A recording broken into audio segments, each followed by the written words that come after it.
All right, good afternoon, everyone. I am Mickey Doyle, Special Events Manager with the Greater Green Bay Chamber. Welcome to our update call with Dr. Rai. We're very excited to have him again on the call and to answer questions. Today's call with Dr. Rai is closed to the media, and we are available for interviews after the call. If you are part of the media, we please appreciate it if you would leave the call at this time. Thank you. Also, if you could leave yourself on mute to cut down on any background noise. Thank you for taking the time out of your busy day to join us today, Dr. Rai. You can give us an update on COVID-19, and I'm just going to let everybody know that if they have questions, please put those in the chat box, and Dr. Rai will go ahead and answer those throughout the presentation today. Without further ado, the CEO of Prevea Health, Dr. Rai. Hi, everyone, and thank you, Mickey. And yes, the chat works great because I actually have it pointing right at me, so I should be able to see your questions as they're coming, and I can pause at any point, but feel free to type away. So, I wanted, like we've done in the past, just try to give you kind of a broader update on COVID-19, where we stand from a medical standpoint, where we stand as a state, where we stand as a county, and then kind of a numbers perspective as well, as much just as I can. And then obviously answer any questions as you might have. So COVID-19 in general, obviously, we've talked about this since day one, since November, December, that it's a novel virus, it's new, so things are changing every day. We're learning every day more and more about the virus. We already know how highly transmittable it is. We know how deadly it is. We know from a healthcare perspective, it's not an easy management. It's not just a lung issue. It's a multi-organ issue. But the more we learn, the more we get better at taking care of it. I would say here in Brown County, it's been an honor to partner with the other healthcare organizations, and everybody's done a really good job with the patients they've had. At HSHS St. Vincent's and St. Mary's, we've now, I think, used plasma up to 8 times. That's convalescent plasma, so that's taking the blood from somebody who's had COVID-19, fully recovered for 28 days, and then giving it to somebody who's in the hospital and watching how much better they do. And we've learned a little bit about over that, and not to wait too long to give it, to start giving it earlier for that hospitalized patient, and they're doing better. So there's a lot of good things on the horizon as far as treatment, and I'd say everything that's cutting edge is actually being provided in your hometown here in Brown County. Nationally, we continue to see the numbers, not completely come down. We have certain areas that are actually heating up. Unfortunately, you live in one of the biggest hotspots in the entire nation, with that being here in Brown County. That being said, it was identifiable where those hotspots were between areas in long-term care, packaging plants, other manufacturing situations where people are what we call a congregate setting, so they weren't able to get that physical distance. So you already have a virus that's highly transmittable, and you put people closer than 6 feet together, it's literally going to hop from person to person, and that's what happened. Through a partnership between all the healthcare systems, the National Guard, and the county, we were able to bring testing to those sites. None of that had been possible without Governor Evers really making testing more widely available to us in the state of Wisconsin, specifically the exact science testing kits, the one I have in front of me right here, to be able to convert to a different type of technique in getting the sample and to do a lot more of it. So since Thursday, since we actually started, so we did testing in bulk for 2 of the companies, and on Thursday launched testing at the RESH Center between, once again, all the health systems, the county, and the National Guard, all pitching in. The National Guard's bringing the tests from the state, so they're very important. All pitching in to get this done since Thursday to today. So Thursday to Sunday was testing the companies, their employees, their families, and anybody that was in close contact. And then Monday, really opening up to the public who had symptoms, albeit we've expanded our symptom list, so any minor symptom can get a test. It's well over 2,000. Actually, the reason I was kind of running in here is I just got back from the testing site. So I was at Casa Alba, which is our newest testing site, which opened up yesterday, and then at the RESH Center just now. The RESH Center traffic was at a pretty good clip. Casa Alba a little bit slower today. It was a little busier yesterday, but I think yesterday we tested about 480 people.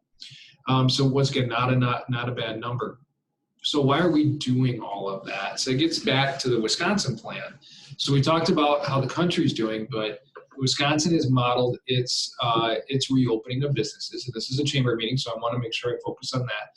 The reopening of businesses based on a phased-in approach, based on science, based on the medicine and the knowledge that we have, that we know the normal timeline of this virus, that when we start to see trends in 14-day blocks, we're actually starting to see a decreased rate of transmission to a safer amount, that it would be good to allow people to gate into different activities and then reassess and then gate more into it.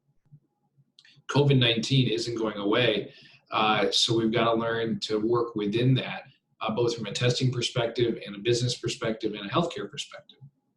So one of the metrics that for Badger Bounce Back was a decrease in the typical types of symptoms we see during the season of influenza and now COVID in there as well. We've definitely seen that decrease, and today or yesterday, the dot on that webpage, so it's literally a dot, turned green, from red to green. So good, we can check that box off. Probably and then the other box that I love checking off is that the number of healthcare workers testing positive has also trended down. Obviously, that's my family, so I'm very happy about that. The most important metric, the one that I think that we've all been focused on, and unfortunately there's been a lot of noise out there about focusing on a certain date, May X, May Y, whatever it may be. It's not about dates anymore. It's about accomplishing, showing that we're safe to open up. Everything's based on safety. So the trend of positives, the percentage of positives as a total number of tests done, were continuously going up in the state. Some of that went up a little bit because we did a lot of mass testing in environments and we knew that we'd have a lot of positives, but it needed to be expanded past that. That's a plan that we worked on with the CDC, Brown County, the healthcare systems in town, and the National Guard to roll that out. Now we're starting to see the results of that. If you've noticed the state data, the percentage of positives as a percentage of the whole since May 1st has actually started to get a negative trend line. And if you noticed also, every day they're talking about how Wisconsin suddenly tested 1,000 people more. Well, 500 of it is in your neighborhood. So, it's really the efforts that we've been doing here that's actually helping the entire state, and especially Brown County, start to take that trend line from pointing up to get it to pointing down. So if we extrapolate that from May 1st and keep going out 2 weeks and can continue this effort, so we really need almost a revamping of our communications with our community around testing and getting more people through the door, because the capacity is there.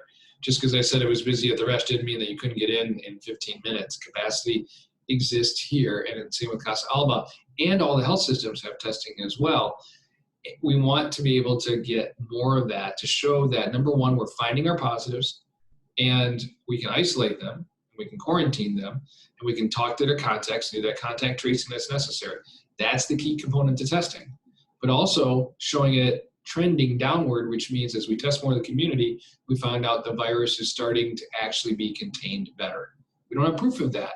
And that's the science that we're looking at. So we can say, hey, it's safe to go into that next phase, or that first phase of reopening the state. Hopefully all that made sense. I was trying to cruise through that. Let's talk a little bit about our numbers. Right now, since Thursday to today, the percentage of positives that are coming back over the total number of tests. And remember, it's a 48-hour delay, and there are some reporting issues and some transport issues with the National Guard. Sorted that all out today. So we should actually start getting results in 24-hour increments starting tonight. We're about 7.5% to 8% of positives as a percentage of people we're testing. Brown County was really in that 13 to 15%, and the state of Wisconsin had peaked at around 13%. So that's a really good number to be at right now. And if we can continue to show that progression, that will really help us. One interesting thing that we've also observed, I want to share this observation with you, and these are really rough numbers. These aren't really for, media publication. Good things media is not on. I think we all know I have enough of the media right now, and I do enjoy it, but it's nice to not be recorded for once for that purpose. The thing that we're finding out when we did the mass testing for the employers is that we invited their families, we invited people without symptoms. There are also people showing up to the Resch and Casa Alba without symptoms, and they're still being tested because they don't want to turn anybody away. Or they may have a symptom that's not one of the typical symptoms that they check the box on. Almost half of the people that are being tested, it's hard to find a symptom on them. but we're finding that 2% of that population is positive. So even if you don't have symptoms, there's a chance that you could have COVID-19 and, more importantly, be transmitting it, and it's necessary to isolate you for a certain period of time. I know we've educated the employers about return to work, and return to work changed this week. So I'm going to switch gears. If you've got questions on what I just talked about bounce back, feel free to throw a question at me. But I want to switch gears to important employer topics, because that's who you all are, just like I am, is you have employees, whether that's 5 or 3,000. The return to work changed from the CDC. Now it is 10 days from the onset of the first symptom, including the last 3 days of that 10-day period. You have to have no fever and a decrease in your respiratory symptoms, cough, shortness of breath, any of that, for 3 days straight without any medications to help. In other words, no Tylenol, no ibuprofen to bring that fever down. It used to be 7 days. Now, as we're starting to see how the virus spreads more, and I know it's frustrating for all of you that work in HR that we keep changing the rules, we're learning every day. So you have my personal apology for the CDC on the behalf of all physicians that we're changing it every day because the science is telling us to. So it's 10 days now from the onset of the first symptom, but the last 3 days, no fever, no respiratory symptoms without the use of meds. So that could be, so return to work is not 10 days. Return to work could be 15 days. It could be 18 days. It could be 20 days if you can't hit that 3 consecutive days without fever, without meds, and a decrease in respiratory symptoms. So I think there's a misunderstanding that it used to be 7 days, now it's 10 days. No, it's 10 days plus that criteria. So it could easily be 10 days, but it could easily be 12 days, and it could even be longer. So I wanted to make sure I clarified that for the employers out there so they understood that, and obviously answer any questions based on that. I know as a chamber, as all chambers, getting back to business is so important. The economic devastation is felt by healthcare, and it's felt by all of you. And I just want to reassure you that as healthcare providers in this town and as a group of physicians, our number one goal is to make sure that we can get back to, normal, and whatever that may be. We can make sure that we've educated everybody on how we can coexist with COVID-19 while it's in our area. But more importantly, we want to make sure it's done safely. And we don't ever want to roll that clock back, because that could be devastating when it comes to public opinion. Even though public opinion isn't great right now, you can imagine what it would take to roll the clock back. So we've got to be really careful. Real people's lives are at risk on this one. So Trevor, you got a question for me. Social media survey you conducted yesterday with nearly 200 respondents showed that nearly 70% of the population is not concerned about contracting the virus and or not concerned about asymptomatic transmission of the virus. 30% are concerned with some very concerned. How would you suggest a population that seems to be lopsided in regards to concern coexist in a responsible way as we return to work in our new normal? Trevor, that's a tough question. Spend 15 minutes putting on a layer of PPE and go watch a 29-year-old pass away of COVID-19 one day, and then I'll see if opinions can change, or a 39-year-old or a 49-year-old, or see a 7-month-old get tested and be positive. Those are all things happening in your community. So, that's one thing. I tried to explain this on the radio today. There are things that are there for the protection of everybody that not everybody really agrees with or wants to obey with. For my example, I'm from Detroit. I love cars and I love to go fast, and I hate speed limits. But speed limits are there for your safety and my safety, and more for your safety when I'm on the road. And I've got to, generally abide by that. And so when we're talking about masking and physical distancing, we're asking you to generally abide by a social compact. Now, one happens to be a law where you can go to jail if you drive like I do. But more importantly, even without a law, there has to be some responsibility that you take for your actions in putting somebody else at risk. So that's the best way I can explain it. This isn't about us. This is about us as a whole. And there is a social responsibility that goes with that. And unfortunately, because we can't see this enemy, because you're not watching a car, at 100 miles an hour take out another car, a minivan full of kids, because you're not seeing that devastation with the virus doesn't mean it doesn't exist. It is devastating. And I can't get graphic and show you what's happening, but it's happening. And I think we're just going to need to continue to educate each other. I've been so proud to live in this community for 19 years because of the kind of community it is. I have a ton of faith in the people here. And I think we just have to do a better job of communicating and educating that this isn't permanent. Doing this and wearing this mask is like the simplest thing you can do. And staying away from people in the summertime when they're all sweaty for 6 feet, that's not actually a bad thing if you think about it. So, those are the things that we're asking of you. We're going to get businesses back online. And I just went through those numbers. But if we don't do it right, the catastrophic consequences, I would not want to be that irresponsible person that pushed that. And the good thing is I'm not a politician. I think we all know that I would die as a politician because I would say what's on my mind all the time, which you can't do. So what I say is what's on my mind is let's do this right. And I'm not the only physician saying this. It's not the voice of a doc. This is the voice of the docs as a whole telling you that, we don't want to see you sick. That's the best thing I could say. So how long do I think social distancing is going to be part of our society? That's a great question, Patrick. There's a couple of gates that need to be hit.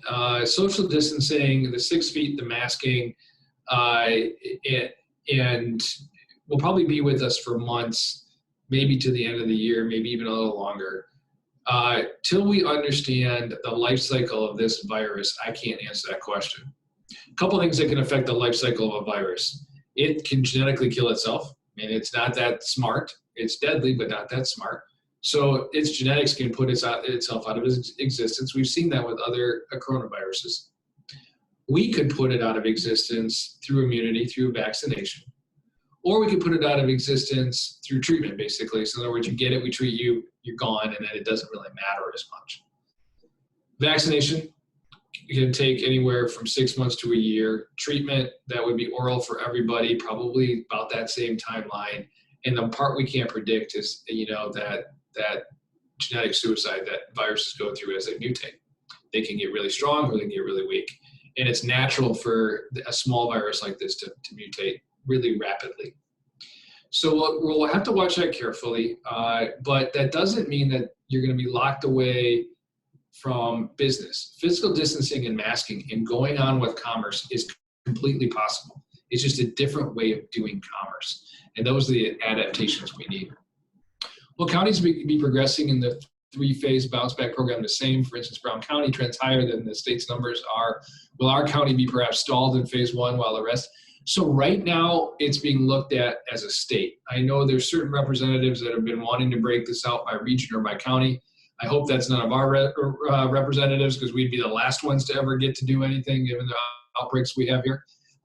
But really, I think it's going to be by state unless something changes. Once again, I think somebody giggled named Jeff up there. It's a good thing I'm not a politician. Hey, Brett, how are you? Do you have a sense of what a return to work might look like for employers, temp screening, mask distancing, etc.? So, Brett, what we're recommending is definitely, pardon me, guys, my allergies are kicking in, not COVID. I thought I was going to sneeze.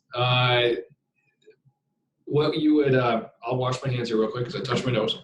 Got to set a good example for all of you. I honestly believe that every employer should be screening their employees. It's a pretty easy thing to do. I know the temperature thing is hard because thermometers are out, and some of them are not all that accurate, but definitely the questions, screening, and I think you got to set a culture within your company that we're going to do this, we're doing it for your good and everybody else's good. You're not going to lose your job if you screen positive, but what we're going to do is we've got a relationship with a healthcare organization, Purveya, Bell, and Aurora, pick one, and we'll get your employees screened that day. And I know I can't speak for the other two, but I don't think they would say no, that we wouldn't test that person that day, and they could be sitting out for 24 hours. But you would now have prevented an outbreak in your ability to do commerce. Masks, the same thing. Social distancing, or physical distancing, I should say, the same thing. Physical barriers, all of that will be good. The nice part is that you shouldn't be waiting for phase 1 or phase 2 as an employer. You have the luxury of a little bit of time right now, so all that preparation should be going on now for you being able to turn on. We experience cases of COVID-19 in our assisted living facilities and nursing homes. What are the best practices for getting? We most definitely have. I think we've seen the one in Pulaski. There's been other living facilities and nursing homes that have it. Best practices, right now the governor's recommending testing all SNFs, so we're helping that happen right now. And then they should be testing every symptomatic, and we get that result back within a day. And they should be screening their employees and universal masking. And they have to be like healthcare. Nobody gets in without a mask. Brenda, do you know if places like the Y are included in phase 1 of bounce back when reopening? Is it advisable for people who are working out to wear a face covering, or is it an issue with breathing oxygen or intake? So in the normal face masks we're recommending, as long as you don't have any significant respiratory difficulty, you can breathe through this. So you'll get enough oxygen if you're working out. It may be a little uncomfortable, but working out's a little uncomfortable. Once again, there are certain caveats, for different people, but in general, you should be able to get enough air. Do I think, the Y in different places, do I recommend it? It really depends on how they set themselves up going forward. So for example, instead of 18 treadmills in a row, you've taped off every third one, and you've got enough distance that people don't have to face mask, and that there's adequate cleaning of every device after they're done. So Brenda, I think it really depends on your environment and how you can design it. So turning on commerce does not mean turning on to February 1st. Turning on commerce means phasing in for you and phasing in for everybody. So how you're able to do that, I think, is going to be really important. And designing that and bringing in healthcare organizations in there to help you do that, to make sure that you got the distancing there and another set of eyes. Patrick, any more info on getting it more than once? Can a person be carrier if they've recovered? So Patrick, what we've seen here in Brown County is that people will continue to test positive for a very long time, even though they were recovered. So we really don't know when people say they get it more than once because they had 2 positive tests. Right now, it seems like the same initial inoculation in a long time of testing positive, sometimes up to 6 weeks. So retesting a person is not a good strategy. I think some people, employers out there are like, all right, 10 days is up, let's retest them and get them back on the line. I would just rather go the 10 days and 3 days without the symptoms than saying retest them and get them back on the line, because once again, you could be out of an employee for 6 weeks, even though they're not transmitting the virus, they still have the genetic material in their respiratory tract. So be careful what you wish for on that testing for the negative. That's my advice to employers. Can a person be a carrier if they recovered? And once again, you could be shedding the virus but not actively transmitting it once you've recovered. We do believe after that 10-day period and your fevers are done, you're done transmitting it, but you still can be positive for it. All right, so let's see. We've gone how long without an antibody question yet? How about I just throw myself? Dr. Wright, what do you think about antibodies? Good question. So I think this is a tough one. And I want everybody to understand antibody testing and then what I'm about to say after. Antibodies are very important to us when it comes to research and what we're doing in healthcare. What an antibody test will tell you today in Green Bay is that you've been exposed to COVID-19. That doesn't mean that you suffered from it. It means either you've been an asymptomatic infection or that you've been symptomatic. It does not tell you if you're immune to it, and it doesn't tell you if you're going to get it again, because once again, going back to that previous question, we don't have proof one way or the other. But if your desire is to know about exposure because of healthcare management in the future, say, you have certain kidney issues or lung issues, or if there's just a single desire to know that I've been exposed for whatever rationale that may be, as long as you understand that criteria, that's not for testing, but maybe because you were in a congregate area, you want to know if you're exposed, but you have to understand that it may mean you're immune, but more importantly, it may not mean you're immune. If you understand all of that, probably sometime next week through us, you'll be able to get your antibody tests done. There are a lot of other caveats about this test around the FDA and what we needed to be able to do. It'll have more disclaimers than open heart surgery on its consent form. but you will be able to get that here locally within the week. Sorry, I had a couple questions I got to scroll here.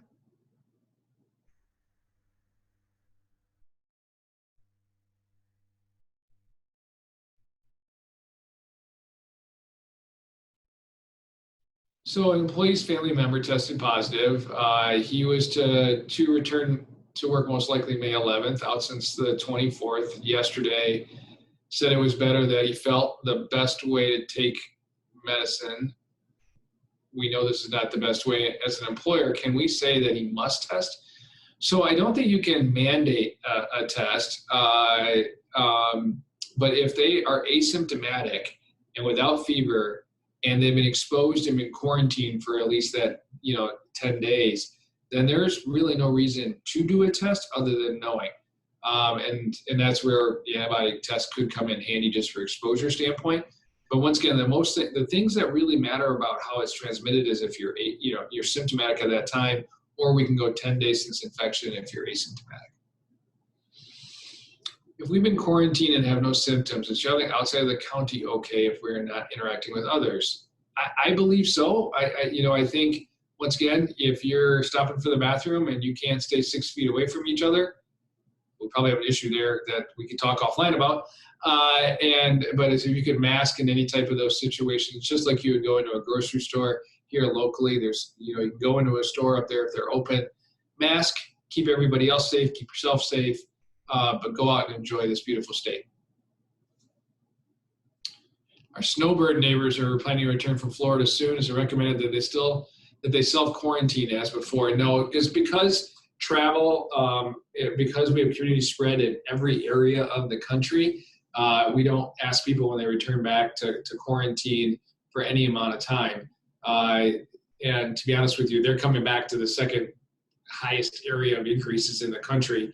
That's why I'm keeping my parents in Naples until the beginning of June. And actually, unfortunately, they're there too. Oh, and hey there, how are you? Hey, Carrie K, you're not muted, just so you know. Bone. There we go. So there is no self-quarantine required. Just understand that if they're an at-risk population, so snowbirds generally are over the age of 50 and they're at risk, just make sure that they're safe here in town too, that you're making the right decision and they're making the right decision. They understand what they're coming back to. Other questions that I can answer for you? Tested at the restaurant Saturday, haven't heard anything. Is there any way we can call? So Vicki, if you want to let me know offline. So there was, like I said, with the National Guard, we needed to go straighten things out, and not that they did anything wrong. There's an interface that went live with Exact Sciences on Monday, so all the processes changed. And I will try my best to get you that result. I am going to I'm going to do this publicly here. So you have my email address, and then offline, I will personally track that down for you. There, you should have there, Vicki. Thoughts on schools in the fall? Patrick, I hope we're there. I mean, really, I think we're going to have to make some changes, but I hope we're there. Once again, if we can get through this 14 days, get phase 1 turned on and do this in 14-day increments, that's 52 days. That takes us, in the summer, we'll know what's going on much more, and then we can see what happens with schools. Allergies. Once back to work, I have that. Is there a way to let others know that allergy, sneeze, or cough isn't COVID? So if you actually looked at the symptom list, sneezing isn't, but coughing is. So, you may be asked to be tested if you're coughing, but obviously sneezing's not. And it's difficult during allergy season. I would rather err on the side of testing you than not testing you. What our allergists would say is that if you're having symptoms and they're not currently controlled by your normal allergy routine. So for me, that would be Claritin and Flonase. Given the fact that I'm kind of working 24/7, you want to maybe guess what I forgot to do today? So I pretty much know my allergies are due to allergies. But if I had taken my Claritin and Flonase today and I was still having symptoms, then definitely I would be down the hall and getting tested. but they did check my temperature today like they do every day when I come in here.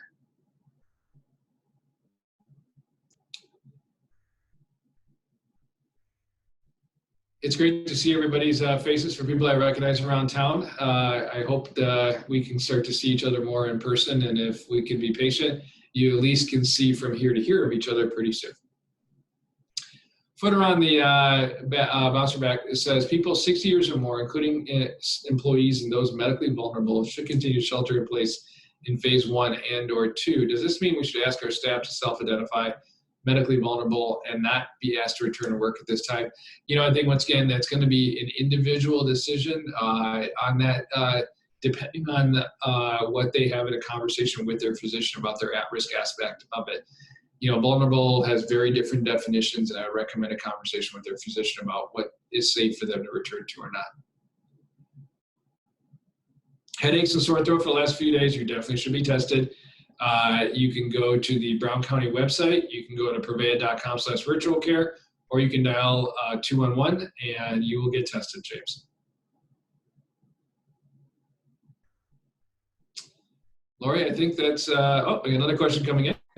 Are the vast majority of people feverish with this? Actually, fever is one of those ones that you're like, if you have a fever right now, our heightened sense of awareness is huge, because not many things are causing fevers right now but COVID.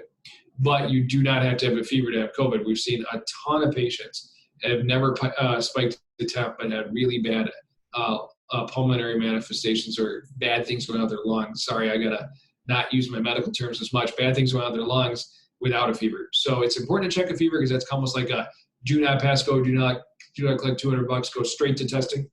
But if you don't have one, it doesn't mean you don't need to be tested. Temperature checks. Can anyone take the checks and record them pending it's a supervisor and it's kept confidential? I don't know what the rules around that, but I'll just tell you what we do here, Cora. We walk in and, we grab the machine, we put on a probe cover, we put it in our ear, we click it, we show the assistant, they write it down, and then we pop it off.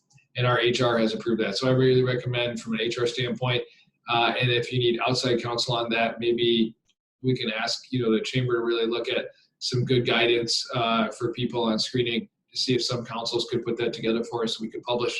It's a great question, Cora.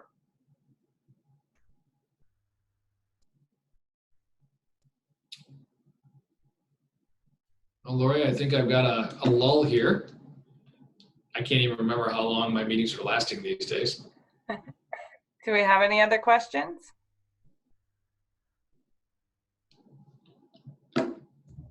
Trevor, many people compare masking and social distancing to living in fear. In a time when everything is debated and argued and politicized, do you have a suggestion how we can attempt to inform each other versus the aforementioned debates that are taking place? Yeah, we live in a day where everything's politicized, and you're not living in fear by putting on your seatbelt.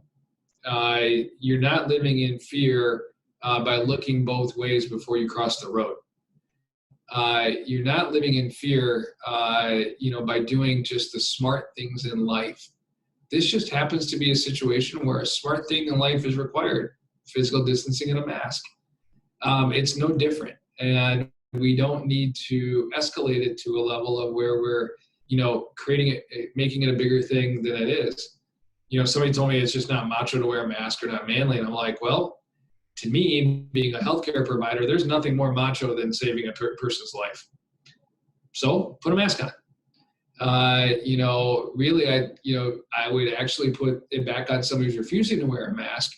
So why do you have the right to put my life and my kid's life at risk?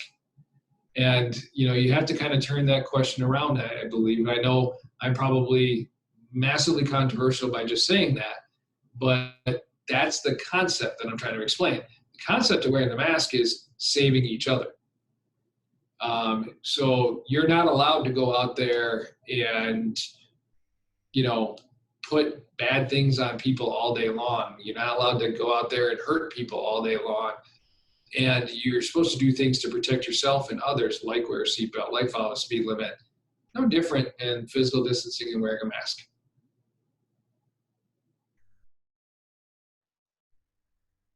Hope that helped, Lori.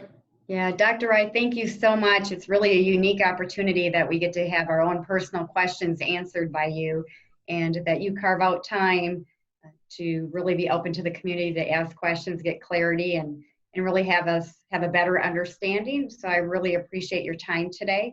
And thank you for all that you're doing for our community and your partnership with the other healthcare systems. So thank you. My pleasure, everyone, and we'll see you next time. Thank you. Bye.